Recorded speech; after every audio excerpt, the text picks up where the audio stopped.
का आज दौरा है, क्या कुछ कह रहे हैं वो सुनाते हैं। शासन की विभिन्न योजनाओं से जुड़े हुए सभी लाभार्थीगण और भदोई के मेरे उपस्थित भाइयों बहनों, मैं सबसे पहले भदोई जनपद को राज्य सरकार की ओर से कारपेट एक्सपो मार्ट के इस लोकार्पण के लिए हृदय से बधाई देता हूं। आप सबके प्रति मैं अपनी शुभकामनाएं भी देता हूं। पिछले एक वर्ष से हम लोग प्रतीक्षारत थे कि इस कार्यक्रम के साथ हम यहां पे प्रत्यक्ष रूप से जुड़ करके इस जनपद के हस्तशिल्पियों का अभिनंदन कर सकूं, जिन्होंने अपने हुनर से इस जनपद को एक नई पहचान दिलाई है। वे सचमुच हमारे लिए अभिनंदनीय है। जिन लोगों ने एक समय में बिना किसी सरकारी सहयोग के, बिना किसी सरकारी प्रोत्साहन के, अपने स्वयं के पुरुषार्थ और परिश्रम से न केवल भदोई जनपद को प्रदेश में बल्कि देश और दुनिया में भी एक स्थान दिलाया, ऐसे सभी हस्तशिल्पी, कारपेट उद्योग से जुड़े हुए जितने भी उद्यमी हैं, इन सब का मैं हृदय से अभिनंदन करता हूं और इसीलिए मैं विशेष रूप से यहां पर आया हूं। एक कोरोना कालखंड है। मार्च से लेकर के अब तक आज दिसंबर की अंतिम तिथि है। जब मैं 2019 में यहां आया था तब मैंने आप लोगों से कहा था कि मैं शीघ्र आऊंगा, कारपेट एक्सपो मार्ट के उद्घाटन के लिए आऊंगा। लेकिन पिछले 9-10 महीनों से हम लोग केवल और केवल उत्तर प्रदेश की 24 करोड़ जनता को बचाने के लिए प्रधानमंत्री मोदी जी के मार्गदर्शन में कोरोना से जूझते हुए, उससे लड़ते हुए और प्रदेश की 24 करोड़ जनता को सुरक्षित रखते हुए जो एक व्यापक कार्य योजना बना रहे थे, उसके कारण यहां पर चाहते हुए भी मैं कार्यक्रम नहीं दे पाया था। और इसीलिए मैंने जब इस विभाग के मंत्री से, इस विभाग के अधिकारियों से चर्चा की, उन्होंने सहर्ष इस बारे में कहा कि ये तो हमारा तैयार है और हम लोग चाहते हैं कि कारपेट जगत से जुड़े हुए हमारे उद्यमियों के अभिनंदन का साक्षी एक कार्यक्रम बने। अगर प्रत्यक्ष उपस्थिति के माध्यम से कार्यक्रम हो जाए तो बहुत अच्छा होगा। और इसलिए आज मैं विशेष रूप से आज यहाँ के उद्यमियों को, यहाँ के हस्तशिल्पियों को सम्मान देने के लिए आपके भदोई जनपद में आया हूं, जिन्होंने प्रदेश और देश को एक नई पहचान कारपेट के क्षेत्र में भदोई के माध्यम से दी है। भाइयों बहनों, बहुत बड़ा कार्य यहां के हस्तशिल्पियों ने किया है अपने हुनर के माध्यम से, और वह कार्य सचमुच अभिनंदनीय कार्य है। इस अभिनंदनीय कार्य के लिए जितनी भी इसकी प्रशंसा की जाए वह कम है, और उसी के लिए मैं आज आपके बीच आया हूं आपसे कहने के लिए कि इन हस्तशिल्पियों को और उन उद्यमियों को आगे बढ़ाने के लिए सरकार हर प्रकार का सहयोग करेगी। सरकार हर प्रकार का सहयोग देने के लिए, आश्वासन देने के लिए यहां पर आपके बीच आई है। आपने देखा होगा कोरोना कालखंड के दौरान केंद्र और प्रदेश सरकार ने जिस तत्परता के साथ और जिस प्रतिबद्धता के साथ जनता जनार्दन की सेवा की, एक एक व्यक्ति की जान की कीमत को महत्व देते हुए हर एक व्यक्ति को शासन की योजनाओं के साथ जोड़ना और फिर उसके माध्यम से उन्हें प्रोत्साहित करने के लिए जो कार्यक्रम बनाए, उसी श्रृंखला में प्रधानमंत्री मोदी जी ने आत्मनिर्भर भारत की परिकल्पना की बात हम सबको दी और उत्तर प्रदेश आत्मनिर्भर भारत में सहयोगी बन सके, इस दृष्टि से एक जनपद एक उत्पाद की यह अभिनव कार्य योजना प्रधानमंत्री मोदी जी की प्रेरणा से 2018 में उत्तर प्रदेश ने प्रारंभ की थी। एक जनपद एक उत्पाद में अगर हमने वाराणसी के साड़ियों को स्थान दिया तो भदोई के कालीन को भी हमने प्रदेश के अंदर एक जनपद एक उत्पाद में महत्व दिया, स्थान दिया। और भाइयों बहनों, हमारे पूर्वज बहुत अभिनंदनीय हैं, वे सभी पूर्वज जिन्होंने उत्तर प्रदेश की वर्तमान पीढ़ी के लिए आत्मनिर्भर भारत के माध्यम से स्वावलंबन का मार्ग प्रशस्त किया। वह था यहां पे हर एक जनपद के पास अपनी एक विशिष्ट पहचान है और उस विशिष्ट पहचान ने अपने उस उत्पाद के माध्यम से जो विशिष्ट पहचान उस जनपद को दी, वह हमारी अनमोल धरोहर है। अनमोल धरोहर, किसी भी जिले में आप जाइए वहां की अपनी एक पहचान बन जाती है। मैं मानता हूं भदोई जैसी हुनर हो सकता है किसी जिले में भले ही न हो, लेकिन वहां पे प्रकृति प्रदत्त कुछ ना कुछ ऐसा उपहार जरूर है जिसके माध्यम से लोग देश और दुनिया को कुछ दे रहे हैं। जैसे सिद्धार्थनाथ सिंह जी ने कहा कि सिद्धार्थनगर का काला नमक चावल है, ऐसे कौशाम्बी का अमरूद भी तो है। कौन नहीं जानता इसके बारे में? यानी आखिर यहां के किसानों ने भी तो किसी भी क्षेत्र में इससे पीछे नहीं हटने दिया। चंदौली का चावल, आज तो चंदौली का किसान एक ब्लैक चावल को भी लेके आ रहा है, ब्लैक राइस भी लेके आया है। बाजार में उसका दाम 700 रुपए तक मिल रहा है। यानी किसान हो, हस्तशिल्पी हो, युवा हो और समाज का कोई भी तबका, उसको प्रोत्साहित करने के लिए आत्मनिर्भर भारत की इस परिकल्पना को साकार करता हुआ यह कारपेट एक्सपो मार्ट अपने आप में इन सभी उद्यमियों और हस्तशिल्पियों का अभिनंदन करने के लिए आज यहां पर खड़ा है। इसलिए इसको लोकार्पित करते हुए मुझे बहुत प्रसन्नता की अनुभूति हो रही है। और यहां पर तो एक साथ आए हैं इस जनपद के हम लोग, जहां यहां के उत्पाद को, यहां के प्रोडक्ट को प्रोत्साहित करने के लिए, इसको मार्केट देने के लिए जहां आए हैं, बाजार देने के लिए आए हैं, वहीं साथ ही साथ इसी बहाने यहां की विकास की योजनाओं का भी लोकार्पण और शिलान्यास भी हो जा रहा है।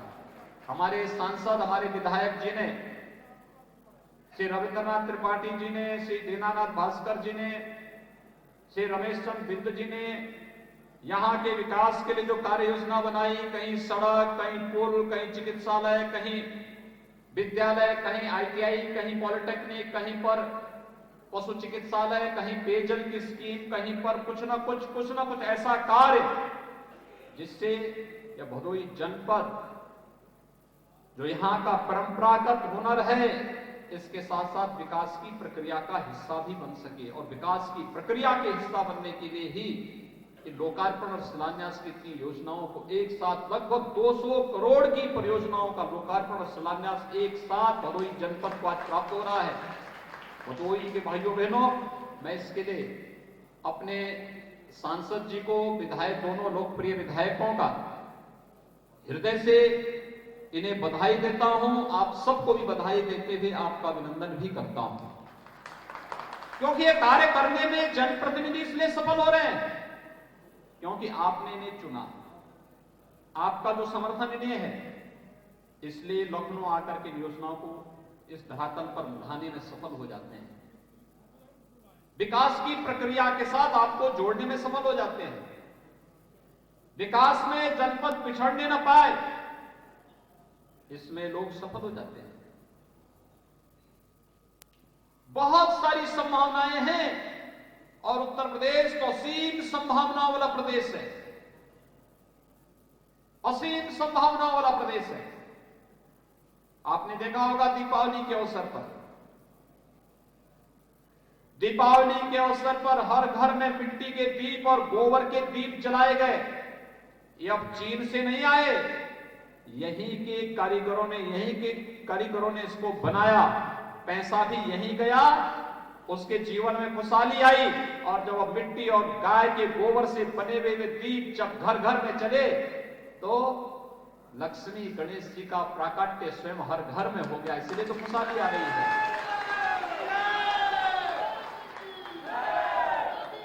आपने देखा होगा दीपावली के दिन अयोध्या में 7 लाख से अधिक दीप जले हैं और वाराणसी ने तो देव दीपावली में रिकॉर्ड तोड़ दिया। 30 लाख से अधिक दीप एक साथ जला करके काशी के लोगों ने देव दीपावली के अवसर पर साथ साथ ये साबित कर दिया कि देव दीपावली के दिन स्वर्ग के देवता भी काशी में पधार करके उन्होंने काशी को एक नई पहचान देने का कार्य किया। भाइयों बहनों, आज यही तो हम लोग एक नई दिशा में प्रदेश को लेके जा रहे हैं। कितना बड़ा कार्य हुआ है।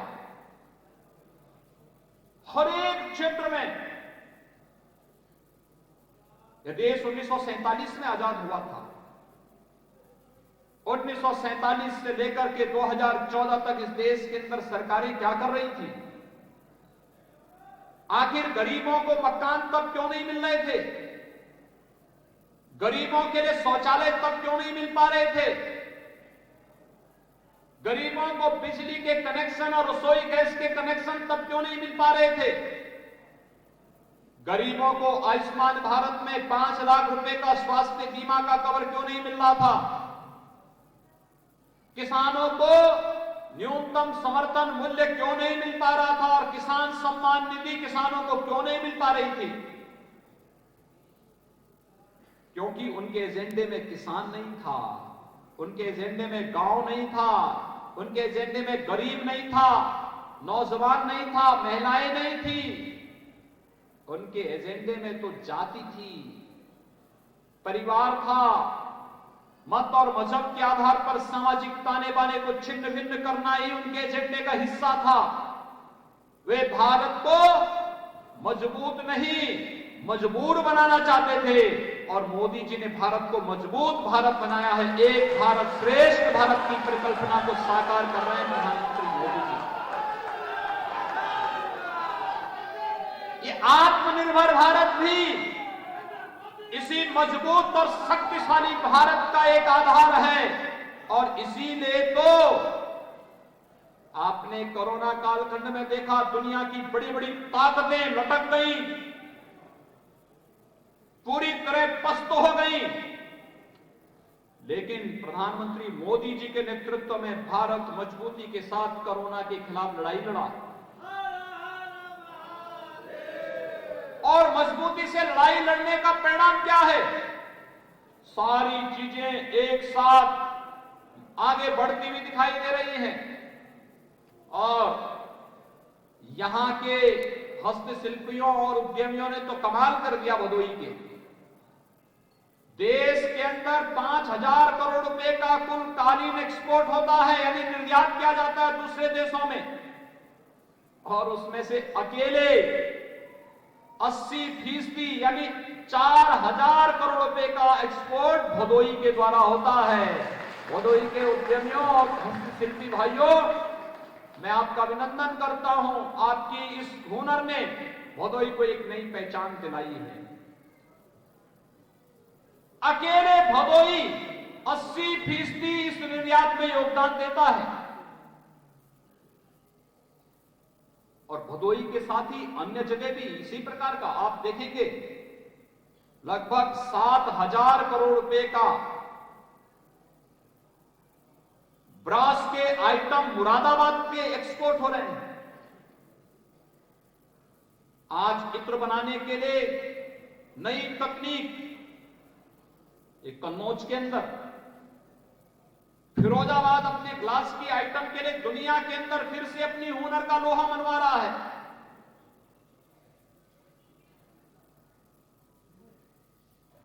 हार्डवेयर के लिए अगर आप जाएंगे तो अलीगढ़, खुर्जा अपनी पोल्ट्री के लिए, स्पोर्ट्स आइटम के लिए दुनिया के सभी स्पोर्ट्स आइटम कहीं आपको मिल सकते हैं तो मेरठ के अंदर मिल सकते हैं। और अगर आपको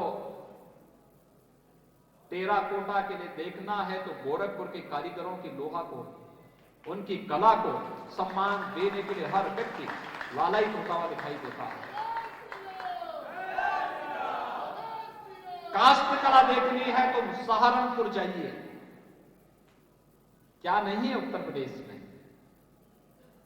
उसको प्रोत्साहन की आवश्यकता थी और प्रोत्साहन ऐसे ही कहीं पे कारपेट एक्सपो मार्ट बनाएंगे, कहीं पे ट्रेड फैसिलिटेशन सेंटर बनेंगे,